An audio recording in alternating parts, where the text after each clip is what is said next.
Special Commando Unit under the charge of the Ministry of the Interior in Iraq. It went out and it pulled in people, mainly Sunni insurgents, and it appears to have tortured and executed them on a pretty routine basis, sometimes with horrific tortures involving hanging up people like slaughtered deer or drilling into their kneecaps with electric drills. I mean, it's that level of horror. What is alarming is that US advisors were sitting in the room with these people. There are well-documented accounts of a US military advisor, Colonel James Steele, being with the Wolf Brigade in the town of Samarra when they brought in prisoners. A New York Times journalist could hear them screaming in pain and terror outside while he was in a room with Steele. Now, the question that arises, and that ought to be followed through, I think, by inquiries in America, is who was giving the orders? Steele is a man who was answerable, again, to people further up. He was answerable to General Petraeus. He was probably answerable to Donald Rumsfeld at that time. These are the questions that arise from the logs, and the questions about the Wolf Brigade aren't questions about barbarism in Iraq. They're questions about barbarism in the United States. I want to go to Pentagon spokesperson Jeff Morrell, who denied that U.S. forces had ignored the torture of Iraqis. He also addressed the war logs disclosure of thousands of additional Iraqi civilian casualties. Well, let me just say, with regards to the allegations of not intervening when coming across detainee abuse, not true. I mean, our practice, our procedures, our policy has always been that when we witness abuse of that nature, we intervene. When we come across evidence of it after the fact, we report it up the chain of command and then take action with the Iraqis. And if they're not responsive, there are consequences for how we work with their military in the future. With regards to civilian casualties, we did everything in our power and continue to do everything in our power to minimize, if not avoid them altogether. It runs counter to the whole philosophy of a counterinsurgency to not do that. We are trying to win the trust and the confidence of the Iraqi people, trying to prevent them from joining the al-Qaeda and other terrorist groups in that country. Work with us, work with the government. I'm going to get a quick comment from David Leigh, then move on to Nir Rosen, who has been on the ground in Iraq for quite a long time, especially looking at this kind of violence. David Leigh, your response to the Pentagon spokesperson, Jeff Morrell. Well, it avoids the whole question because, sure, they were required to report up, but they were not required to investigate. And I think the evidence shows there were occasions when American troops did intervene. Most occasions, they stood by. Nir Rosen, you've just come back from Iraq. Talk about Jeff Morrell's response and this issue of the U.S. being there and intervening or not. In my book, I managed to document quite a few cases of Americans who worked with Iraqi police and Iraqi army being aware of torture, of execution. It wasn't just the Wolf Brigade. You had a variety of special commando brigades that were formed in 2005, 2006. Collaboration between even the Iraqi army in 2006 and Shia militias to cleanse neighborhoods like Huria of thousands of Sunni civilians. I also managed to speak with quite a few American officers who were outraged by it and tried to do something, and often they were told that these units are cooperating with us, leave them alone. There's a captain called Phil Carter that I spoke to in Diyala who had an Iraqi commander called Cable Ali who was torturing prisoners, and they had secret detention cells for Sunnis. This is routine. Of course, not only did the Iraqis learn from Saddam, I mean, they have this legacy of torture, but they also learned from the Americans who created these security forces. After all, we were torturing people in Iraq. We were detaining without trial. We were killing and not investigating. So they had a perfectly good role model in the first few years in observing how the U.S. forces acted. And many of these offenses continue to this day. When I was there a couple of weeks ago, I spoke to many Iraqi army and police officers who told me about arbitrary detentions, tens of thousands of people being held without trial in terrible conditions. And when you're in the initial phase, when you're arrested and interrogated, you're tortured. You can be sodomized with glass bottles. You can be tortured with electricity. You're going to be beaten. Extortion is also routine. People are arrested just so that they can pay money to be released. So this is sort of a systemic thing now. Did the documents expand on cases you'd already known about? Was it interesting to see them from that point of view? It is. One thing we have to remember, though, these documents there's been some people have treated them with too much, I think, sensationalism in that what the documents reflect is the American military's view of what was happening. So when they record an incident that actually happened, written by the American military, yeah. Right? So if they record a death, if they record a torture incident, then that's a factual incident that occurred. We know it's true historically. But a lot of the other allegations about Iranian involvement, various plots, people have been giving them too much credence. The New York Times, for example, has been really celebrating the alleged role of Iran simply because American guys on the ground were reporting the role of Iran. But this is the same American intelligence that thought that Saddam had weapons of mass destruction and thought that Saddam had a connection to September 11. So we need to be very skeptical about some of the allegations. And the ones that deal with civilian casualties, with torture, with the nature of how security forces operated, I think are very important historically, and hopefully there'll be a reminder the next time we invade a country that this is a terrible cost. Of course, we are still in Afghanistan, so it might tell us also a lot about Afghanistan. I think that's true. The war logs also show the U.S. imposed a formal policy to ignore human rights abuses committed by the Iraqi military under an order known as Frago 242, issued in June 2004. Coalition troops were barred from investigating any violations committed by Iraqi troops against other Iraqis. It reads, quote, provided the initial report confirms U.S. forces were not involved in the detainee abuse, no further investigation will be conducted unless directed by headquarters, HHQ.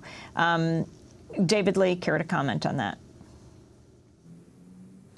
Well, we need to know who drew up Frago 242, who issued it, at what level was it authorized, and indeed why. Because by June 04, when that was brought in, I think they knew perfectly well that the Iraqi security forces, left to their own devices, would torture people, beat them to death, and the Americans expressing disapproval or frowning at them wasn't really likely to alter a practice they learned under Saddam Hussein. Near Rosen. The Americans claim that because Iraq was sovereign after June of 2004, that they were no longer responsible as the occupying authority. But it's kind of an absurd claim because they've, since 2004, handed sovereignty back to Iraq several times, most recently just in September of this year. But they remained the occupying power. They were the ones training and funding and appointing and firing.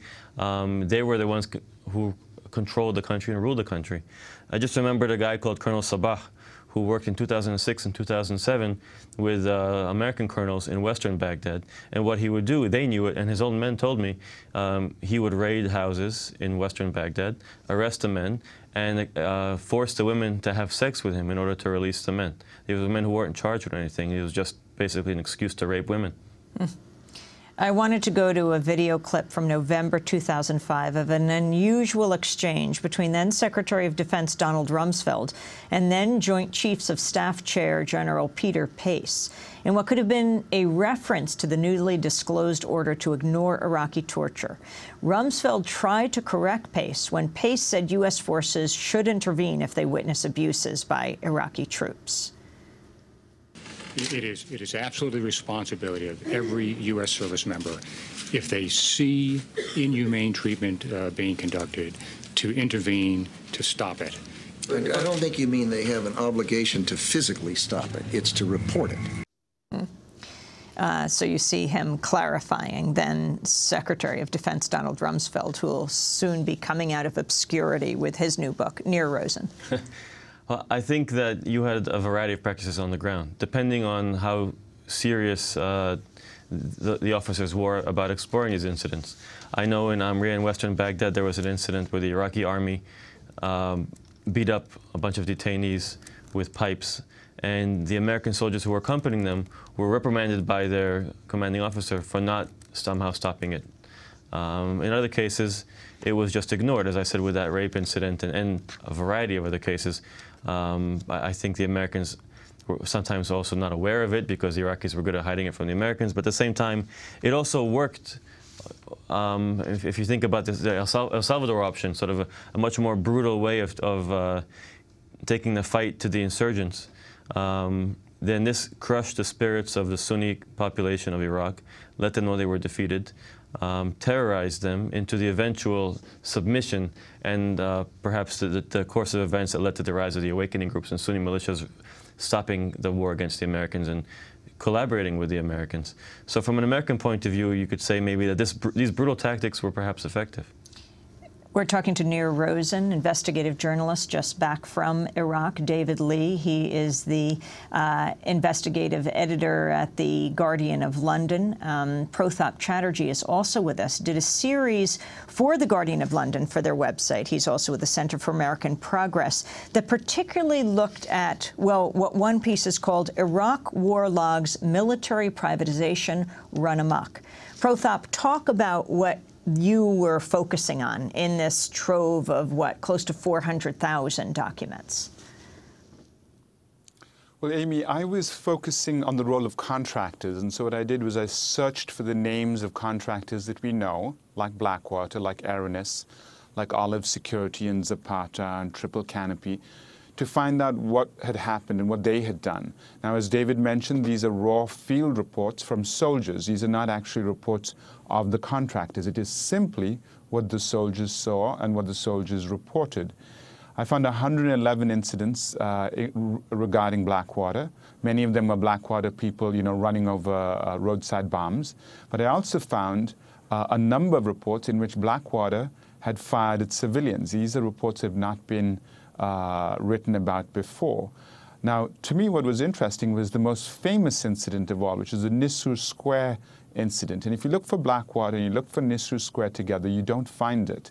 It doesn't exist initially. After a while, I was able to find that particular incident by searching on that particular day, and I found the incident of a State Department convoy in which 9 people were killed.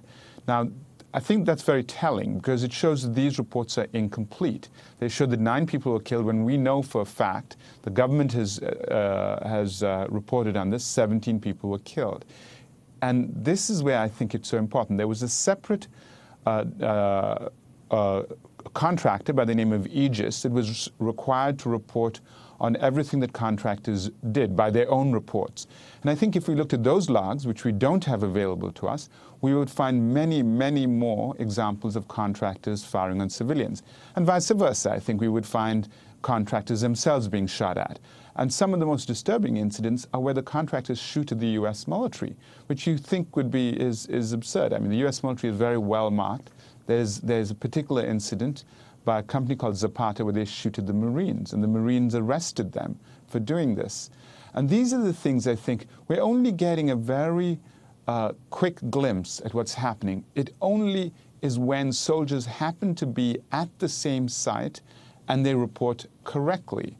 That's all we're seeing. So this snapshot shows, in fact, that a lot of these contractors were out of control. And that there was no way, in fact, I've had many discussions, I've been to Iraq a number of times, met with these people, there was no way for the Iraqis to be able to tell the Americans or anybody what to do, especially since under Paul Bremer's Order number 17, there was no recourse for them to go after these companies or these contractors. And even though that's been rescinded fairly recently, if an American was involved in killing an Iraqi, as many have been, the New York Times has revealed a man from Seattle, Andrew Moonin, and he was flown out of Iraq by Blackwater, and he came back to the U.S., and nobody has ever been able to prosecute him, nor the guards in Nisru Square. There have been lawsuits. The government has tried to do something about it, and they have failed. So these people acted with impunity, and I know that Nir, myself, many of us who spent months in Baghdad saw these people, traveling around and doing whatever they felt like. We're going to break and then come back to this discussion. Our guests are Pratap Chatterjee, investigative journalist, senior fellow at the Center for American Progress, independent investigative journalist Nir Rosen, just back from Iraq. And in London, we're joined by Guardian editor David Leigh. This is Democracy Now!, back in a minute.